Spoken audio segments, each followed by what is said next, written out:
উঠেন তো একটু। বৌমা আসছো, ভালো করছো। ওষুধ খাওয়ার সময় হয়েছে, ধরেন হ্যাঁ ধরেন, আমি ওষুধটা খেলাম। এই দেখো, তুমি মানে কত খেয়াল রাখো।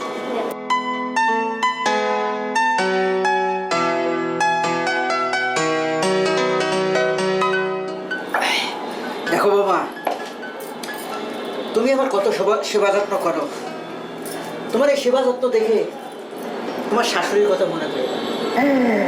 তোমাকে দেখতে একেবারে তোমার শাশুড়ির মতো। কি বলেন আব্বা, সত্যি? একদম সত্যি কথা। আব্বা, শাশুড়ি আমার এটা কি হয়েছে, আপনি কষ্ট পায়েন না। আমি আসছি না, দেখেন সবসময় আমি আপনার খেয়াল রাখি, আপনার কখন কি লাগবে।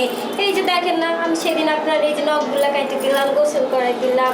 আপনার যখন যা লাগবে শুধু আমারে বলবেন, আমি সবভাবে আপনার সেবা যত্ন করতে চাই আব্বা। হ্যাঁ, তুমি ছাড়া আমার কে আছে? যত সেবা যত্ন তো এখন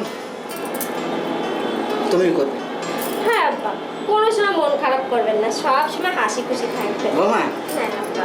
আসলে কি জানো, তোমার দেখার পরে আমার মনে হয় তোমার শাশুড়ির দিকে আমি তাকিয়ে আছি, বুঝছো? কি যে বলেন আব্বা। আচ্ছা, তুমি কিছু মনে করো না তো? না আব্বা, আমার তো ভালোই লাগে। শুনেন না আব্বা, এই যে আপনার ছেলে মানে আমার স্বামীটা মারা গেছে, আমি যে আপনার এই বাড়ি পড়ে থাকি, আমি বুঝি আপনার খারাপ লাগে আব্বা। তো আমি কি করবো আব্বা, আমার তো কোনো জায়গা নেই।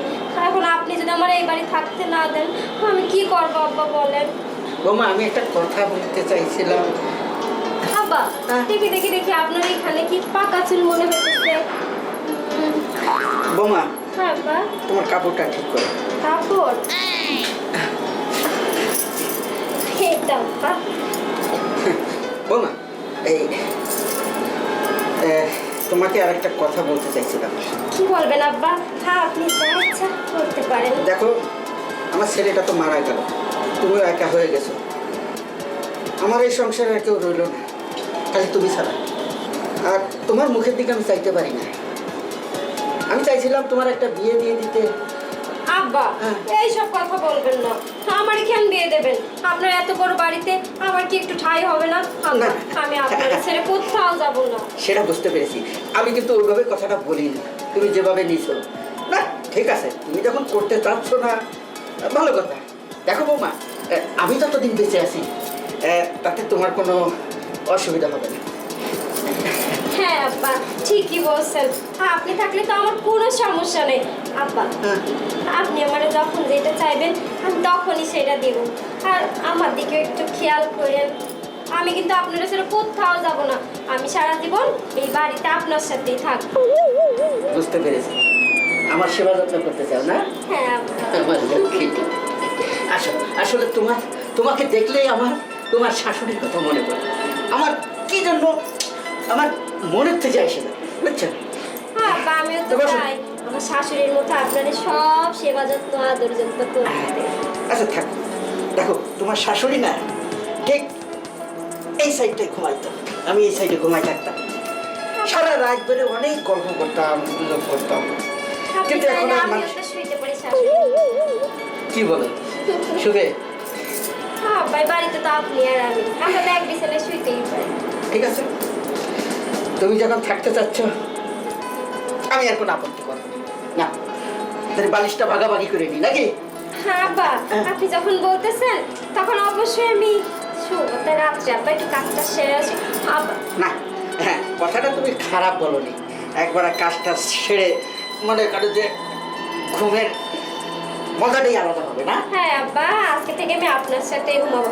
আব্বা, আপনার সাথে না আমার একটা জরুরি কথা ছিল। কথা ছিল? জি।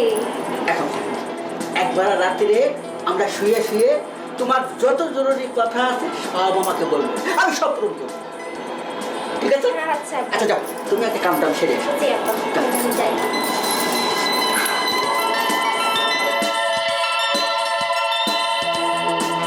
এই মেয়েটা আমাকে পাগল করে ছাড়বে।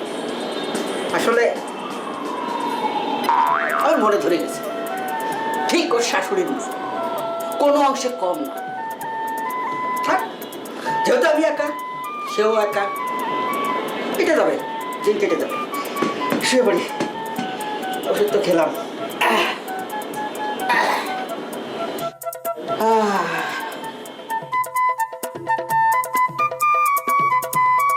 আব্বা আসবো? তো বৌমা আসো,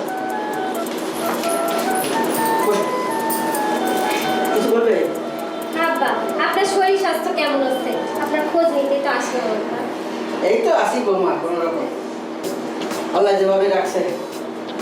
আর তোমার শাশুড়ি মরে যাওয়ার পরে তো সব খোঁজ খবর তুমি না। আব্বা থাক, কষ্ট করেন না। শাশুড়ি আম্মার নাই তো কি হয়েছে? শাশুড়ি আম্মার অভাব তো আমিও পূরণ করতে পারি, তাই না আব্বা? আপনি যখন যেভাবে বলবেন আমারে, আমি তখনই সেভাবে আপনার সেবা করবো আব্বা। আপনি একটু বলেই দেখেন না। আরে সেটা তো বুঝি বৌমা, সে তো এতদিন করে আসছো। আর আমার কষ্ট হয়, ছেলেটা এইভাবে বিদেশে যে মারা যাওয়ার পরে তুমি একা হয়ে গেছো। তোমার তো বয়স বেশি না, সবই বুঝি বৌমা, সবই বুঝি। আব্বা শুনেন না, আপনি খালি খালি কষ্ট পেন না। আমি আছি না, আপনার যে কোনো সময় যে কোনো দরকারে আপনি যদি বলেন শাশুড়ি আম্মার মতো আপনার আদর যত্ন করতে হবে, আমি তো তাও পারবো। আব্বা শুনেন না, শুধু আমার দিকে একটু খেয়াল রাখবেন। যে সহায় সম্পত্তি যা আছে না, আমারও তো একটা ভবিষ্যৎ আছে, তাই না আব্বা? হ্যাঁ। একটু লিখে দেন না আব্বা। আর সেটা তো দেবই। আমার একটা ছেলে আছে, একটা মেয়ে আছে, দরকার হলে দেবো না। সব সম্পত্তি আমি তোমাকে দেবো। সত্যি বলতেছেন আব্বা? হ্যাঁ। হ্যাঁ আব্বা, তাহলে বলেন না আপনাদের আরো কিভাবে আমি খুশি করতে পারি, কিভাবে আপনারা আদর করতে পারি আব্বা, বলেন না। হ্যাঁ, আমি আমার জীবন মরণ দিয়ে আপনারা আবিষ্কার করবো আব্বা। ঠিক আছে বৌমা, অত কিছু করা লাগবে না। তোমার চাই চলন, তোমার কথাবার্তা দেখে আমি মুগ্ধ। তোমার সম্পত্তি দিলে আমি রেখে দিই। তো দেন না আব্বা, দেরি করেন না। আপনি তো একা থাকেন, আমার শাশুড়ি আম্মা নাই, আমিও তো একা থাকি, বুঝছেন। আমার একটা চাহিদা আছে, আপনি পুরুষ মানুষ, আপনারও তো একটা চাহিদা আছে। আব্বা আপনি যদি চান, আমি শাশুড়ি আম্মার জায়গাটা নিতে চাই। বৌমা, আব্বা আমি বুঝতে পেরেছি, তুমি কি চাচ্ছ। তুমি কি ভাবছো? আমাকে শরীর দেখিয়ে এই অঙ্গভঙ্গি করে আমাকে আকৃষ্ট করলো। আরে আমি সেই শ্বশুর না, আমি আলাদা জাতুমা। এত বড় সংসার বাড়ি ঘর করছি খামাখানা, আমার বাপদাদার কিছু ছিল না, নিজের উপার্জনে করছি। আর সংসারে তুমি কি করতে চাও সেটাও আমি বুঝি। আমি এত অবুঝ না। তুমি যাচ্ছ যে আমার ছেলে মেয়েকে বঞ্চিত করে আমার সম্পত্তি তুমি লিখে নিতে, সেটা হতে দেবো না আমার। সেটা তোমার ভুল ধারণা। দেখো, তোমাকে এই বাড়ির বউ করে এনেছিলাম, সেই বইয়ের মর্যাদা তুমি রাখতে পারো নি। আমার ছেলেটা মারা গেছে, আল্লাহ তাকে বেস্ট যুগ করুন, ভালো করেছে। এই দিনটা তার দেখা লাগতো না। আর তুমি এই কদিন ধরে আমার সাথে যা শুরু করেছো, এটা ঠিক করো নাই তুমি। আমি সবই বুঝতে পারি, কিন্তু তোমার বলি না। আমি বুঝো না বোঝার ভান করেছিলাম, দেখি তুমি কতটা আগাইতে পারো। তুমি আগাইতে আগাইতে শেষ সীমানায় চলে গেছো। সি বৌমা সি, তুমি এতটা নিচে নামতে পারো, এতটা নিকৃষ্ট হতে পারো খালি তোমার নিজের স্বার্থের জন্য। তুমি আমার সম্পত্তির জন্য তোমার নিজের শ্বশুরকে পর্যন্ত ছাড়োনি, তাহলে কথা নিতে চাইছো। জানো বৌমা, তোমাকে আমার মেয়ের মতো জানতাম, কিন্তু আজকে যে কাজটা করেছো, আমার মেয়ের জায়গা দিতে কিন্তু আমার ঘৃণা হচ্ছে আমার। তার চেয়ে বরং তুমি আমার এই বাড়ি থেকে চলে যাও। এই মুহূর্তে তুমি আমার চোখের সামনে থাকবে না। আব্বা, আব্বা আমার মাফ করে দেন আব্বা, আমার এই বাড়ি থেকে তাড়াই না আব্বা, আমার মাফ করে দেন। বৌমা, আর কোনো কথা বলবে না। আমি তোমাকে মাফ করতে পারবো না।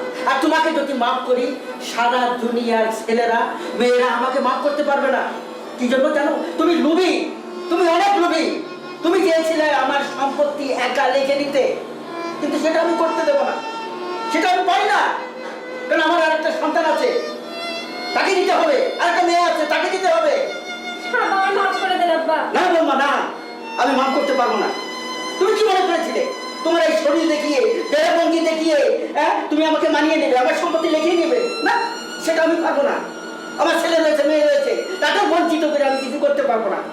তুমি একটা কাজ করো, যাও, এই মুহূর্তে আমার বাড়ি থেকে বেরিয়ে যাও। না আব্বা, আমি যেটা বলছি সেটাই হবে। যাও যাও বলছি।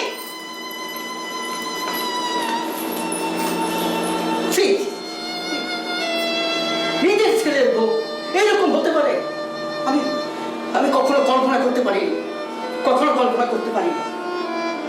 যাক, আল্লাহ যেটা করে ভালো লেগে করে।